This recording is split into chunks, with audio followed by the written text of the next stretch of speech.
aguanta vara Lenia Batres Guadarrama, fíjese usted. Primero, pues que no quedó bien calificada, de acuerdo a una entrevista, a una encuesta, un sondeo, de esos patitos que realiza el periódico El Financiero. Bueno, que quedó en segundo lugar, que la primera es Yasmín Esquivel Moza. Yasmín Esquivel Moza estuvo en contra de Lenia Batres ya en el pleno de la Suprema Corte. Se ha desmarcado prácticamente de Lenia Batres, busca ser la presidenta de la Corte. Quién sabe si quede incluso como ministra, aunque ellas tienen participación. A ver, en esto tiene mucho que ver una cosa. Nosotros, los ciudadanos, somos los que vamos a elegir. No es el periódico El Financiero, no son los medios de comunicación. Somos los ciudadanos que somos mayores de edad. La hija de Sánchez Cordero también ya aparece en medios de comunicación. La mamá le debe estar metiendo bastante billete para que la hija sea ministra de la Suprema Corte. Se habla de los favores que habría pedido incluso Sánchez Cordero en la Cámara de Diputados, en la Cámara de Senadores, para que ella pasara. Sin embargo, fue aprobada por las comisiones. No sé si le hicieron el favor o simplemente la mujer se lo ganó, porque ella es magistrada y renunció para poder participar en esta contienda de elección del Poder Judicial el próximo 1 de junio. A la que traen, pero corriendo, es a Lenia Batres Guadarrama. La ministra del Pueblo ha aguantado de la dura persecución incluso que hay en su contra en diferentes eventos. Aparece también la magistrada, en este caso la presidenta del Tribunal Electoral del Poder Judicial de la Federación, para avisarles a todos los aspirantes a un puesto que se tienen que someter a las reglas. El INE delineó, el Instituto Nacional Electoral delineó los tiempos de campaña, los gastos de campaña, los tiempos, y es aplicable para todos, porque luego se pueden ir a lo que se llaman pues inconformidades, y sería el Tribunal Electoral del Poder Judicial de la Federación el encargado de sancionar. A ver, primero el tema del Tribunal Electoral. Pidió a los candidatos al Poder Judicial atenerse a restricciones para promoverse. Esto porque, bueno, pues obviamente ya es del dominio público que hay eventos a donde los invitan, no sé hasta qué punto llegue, cómo será el tema de la promoción. Puntualizó que la ley es general, las prohibiciones son generales, no tienen más garantías ni más prohibiciones según el cargo que aspiran. Todos los candidatos deben de cumplir por igual, y ahora sí que de manera universal, por lo que el llamado es apegarnos a la Constitución.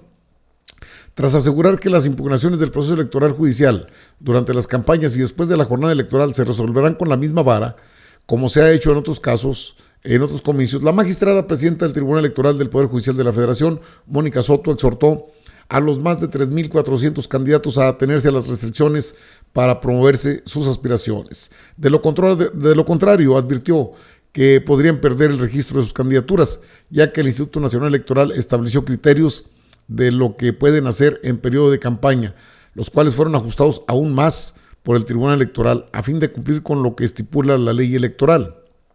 Es cierto que las reglas no son las mismas y los candidatos tienen acotada la participación, por lo cual aseveró que deben atenerse a lo que solamente está permitido, considerando en qué se puede gastar, cuánto es lo que se puede utilizar.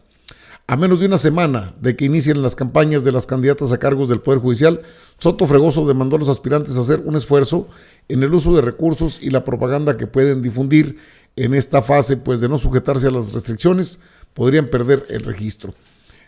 Bueno, así las cosas, la magistrada Mónica Soto pues deja claro que debe haber pues un respeto prácticamente a lo que será este proceso electoral inédito en el mundo. Bueno, en ese contexto tendríamos que preguntar, ¿este tipo de entrevistas que son a modo para la hija de Sánchez Cordero no está pagada? Pregunto yo, porque hay otras entrevistas en otros medios de comunicación por las que se ha generado alguna controversia. Ella es Ana Paula García Villegas Sánchez Cordero, o sea, tiene 4 apellidos, pues, de la gente poderosa.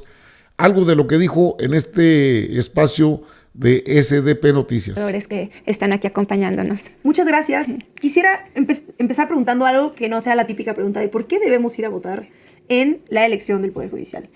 Porque quiero saber por qué es importante votar a partir de entender si la justicia o no beneficia a la sociedad. Mira, las instituciones tienen que fortalecerse.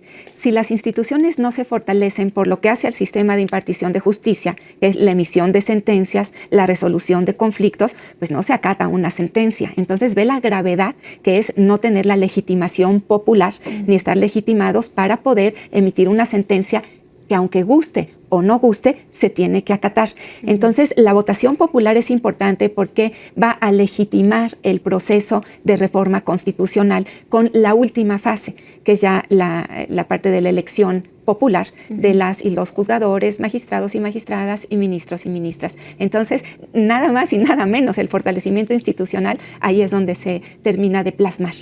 O sea que para que las personas que están aquí en el... Bueno, ella es Ana Paula García Villegas Sánchez Cordero, la hija de Sánchez Cordero. Se le conoce más así, perdón, pero así se le conoce, por ser hija de Sánchez Cordero, ministra en retiro de la Suprema Corte de Justicia de la Nación. Bueno, ya es un espacio público.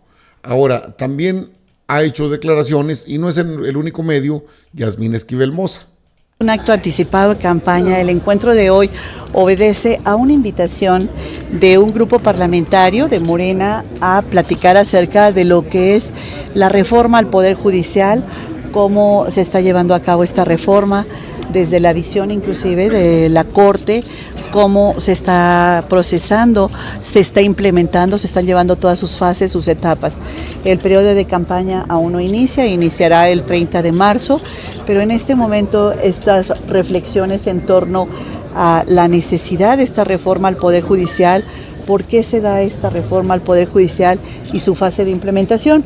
El día de hoy reflexionamos acerca de que apenas hace 7 meses venimos a los diálogos se recordarán ustedes que hace 7 meses estuvimos en las mesas de los diálogos por el Poder Judicial Federal, una mesa que fue instalada en la anterior legislatura, al final de la anterior legislatura, para platicar acerca de las reflexiones en torno a la justicia en México. Hoy el Sistema Nacional de Justicia en México, que abarca muchísimos aspectos, se plantearon en el diálogo y hoy venimos a conversar acerca de cómo se está materializando este proceso de reforma al Poder Judicial y cuáles son sus diferentes fases y etapas. Ahí está Yasmín Esquivel Moza, está Ana Paula García Villegas Sánchez Cordero, a la que traen juides a la ministra del Pueblo, Aline Batres Guadarrama, que hay que decirlo, esta es la única mujer que cuando llegó a la Suprema Corte se bajó el sueldo. Les pidió que la inscribieran en el ISSSTE. No quiso ninguna de las canonjías de las prestaciones que tienen todos los ministros y ministras. Eso ya lo recibían Loreto Ortiz Alf y la propia Yasmín Esquivel Moza. También ha estado en entrevistas, obviamente, Lenia Batres, por su forma dura de decir las cosas con verdad. Unidad de inteligencia financiera, que ese es parte de lo que se estaba resolviendo el miércoles pasado en la segunda sala de la Suprema Corte, que tiene relación con las facultades de esta unidad que conocemos como UIF, que pertenece a la Secretaría de Hacienda y Crédito Público, y que justamente en la ley, entre sus facultades, se le otorga la de investigar cuentas individuales o solicitar información de cuentas individuales a diferentes bancos. Esta era la impugnación que tenía directamente como persona física Ricardo Salinas Pliego. Los otros juicios son de personas morales. Pero ¿cuántos años lleva usando así al Poder Judicial para evitar pagar impuestos? Pues yo creo que, no lo sé, pero tenemos muchos años porque pues hay esos antecedentes de que ha sido parte de un debate continuo en los medios de comunicación. Sí, por lo menos 6 años que uno recuerde como lega, como gente exterior al Poder Judicial. Pues por los tweets que a mí me sacaron de hace 10 años, pues ¿De 10 años? Tiene más de 10 años. Sí, lo que alega como enemistad son tweets que yo saqué hace 10 años y se refería a eso. Hay un tweet que dice que los empresarios deben pagar impuestos, y con eso se buscaba acreditar una enemistad personal. Bueno, porque me estaba refiriendo justamente a sus declaraciones. Entonces, no sé si en aquel momento se tratara de casos específicos que hubieran llegado a juicio, pero sí se trataban de declaraciones de él mismo, diciendo que los empresarios o él no tenía por qué pagar impuestos, seguramente. Bueno, ahí tiene a Lenia Batres Guadarrama, a quien han perseguido los medios de comunicación a raíz de una encuesta de esas que pues realiza el periódico El Financiero. Supongo que tiene toda la metodología, que tiene ahora cuál es el universo de encuestados, cómo puede medir el impacto de las aspirantes a la Suprema Corte de Justicia de la Nación, porque es una elección abierta, no es una elección cerrada, es una elección universal. Por universal se entiende, todos podemos participar. Bueno, a Lenia Batres Guadarrama la han traído por ese tema así, donde usted queda es la peor calificada, no, es la segunda, pero Lenia Batres, bueno, pues es que usted vea quién publica, Latinus. Latinus la persigue para eso. Nacional donde sale usted que es la peor calificada por la ciudadanía. ¿Qué responde esto de una encuesta de un periódico nacional? No hay respuesta ante ellos, digamos de la opinión pública, hablando de democracia al respecto, no hay ninguna respuesta que dar.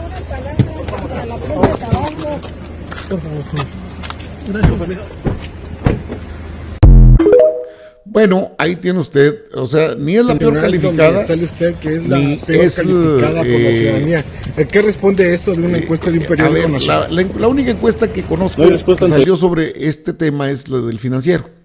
La del Financiero que, por cierto, pues no se conoce la metodología, solo es decir, no, es que Yasmín va en primer lugar. Yasmín Esquivel Moza sí representa intereses económicos fuertes, empresariales, pero pues entonces estaríamos regresando a lo mismo. Ana Paula García Villegas Sánchez Cordero, 4 apellidos, bueno, ella quiere ser ministra de la Corte, otros también quieren ser, y hay buenos perfiles, hay buenos perfiles. Marisela Morales, yo no votaría por ella. De Ana Paula, esta hija de Sánchez Cordero, pues yo tampoco, yo en lo personal. Cada quien tendrá su mejor opinión. Pero hay una especie de una campaña lanzada en contra de la ministra del Pueblo, Lenia Batres Guadarrama, porque obviamente es la que políticamente ha operado, es la que le ha pelado el cohete a Norma Piña ahí en la Suprema Corte de Justicia de la Nación. Pues creo que ha hecho bueno, ahí están sus números, no estoy hablando del tanteo, de cuántas sentencias, de cuántos trabajos, de cuál es el trabajo de ella en la Suprema Corte de Justicia de la Nación. Y bueno, la que queda mal parada es Yasmín Esquivel Moza, que cree que porque su esposo es un empresario y que es en su momento cercano o sigue siendo cercano al presidente López Obrador, con eso sería suficiente para que ella sea la presidenta de la Suprema Corte. Primero, todos los participantes primero tienen que ser aprobados por el pueblo. Una vez que se cumpla con tener una alta aprobación, entonces la más votada o el más votado presidirá la Suprema Corte. Esa tarea no es de los medios, esa tarea es nuestra. Los medios de comunicación van a tratar de influir con todo. Ya está ahí la hija de Sánchez Cordero, dando entrevistas, hablando bueno, que por cierto, ella estaba en contra de esta reforma, pero luego, pues ya reflexionó y le dijo a la mamá, mira, es la 4ª transformación, ya no hagas ruido, no hagas bulla, si no, no te van a dejar participar, ya participa. Así es que tenemos ahí a estas participantes, y me refiero nada más a ellas, porque está César Gutiérrez Priego, creo que se llama así, un abogado que también tiene buena presencia en el ámbito de la elección que será el 1 de junio. Bajo este criterio, sabemos que a Lenia Batres la traen así porque le ha pegado bastante a los intereses de los mismos ministros y ministras dentro de la Corte, pero también ha estado dura, y ahí fue incluso hasta recibió pues un voto en contra de la ministra Yasmín Esquivel Moza en la Suprema Corte. Bajo este criterio estaremos muy atentos porque el Poder Judicial ya inicia en 5 o 6 días más, inicia el proceso de campaña, y estaremos, por supuesto, muy atentos. Quieren tumbar a Batres.